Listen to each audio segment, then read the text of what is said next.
கொங்குநாடு சீரீஸ்ல இன்னைக்கு நம்ம பார்க்க போறது நாட்டுக்கோழியில ஒரு சவாரி குழம்பு. கிராமத்துல இருக்கவங்களுக்கு சவாரி குழம்புனா தெரியும், சிட்டியில இருக்கவங்க இதை தண்ணி குழம்பு அப்படின்னு சொல்லுவாங்க. வாங்க கொங்குநாடு ஸ்டைல் நாட்டுக்கோழி தண்ணி குழம்பு எப்படி வைக்கிறதுன்னு பார்க்கலாம். மிளகா, மல்லி, சீரகம், மிளகு, பட்டை, கிராம்பு, ஏலக்காய், அன்னாசி பூ, கல்பாசி இதெல்லாம் நல்லா ட்ரை ரோஸ்ட் பண்ணி எடுத்துக்கோங்க. கூடவே கொஞ்சம் கைப்பிடி நிறைய கருவேப்பிலையும் ட்ரை ரோஸ்ட் பண்ணி எடுத்துக்கோங்க.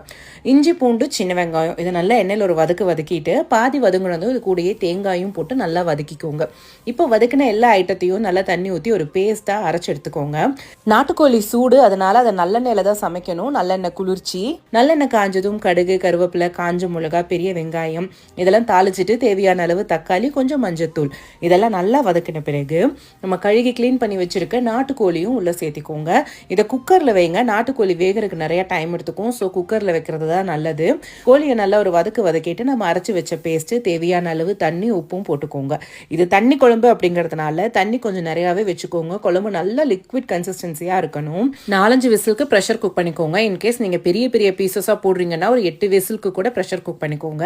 ஃபைனலி திறந்து பார்த்து ஒரு கைப்பிடி நிறைய கொத்தமல்லி தழை தூவி கலந்துட்டீங்கன்னா சூப்பரான கொங்குநாடு ஸ்டைல் நாட்டுக்கோழி சவாரி குழம்பு தயார்.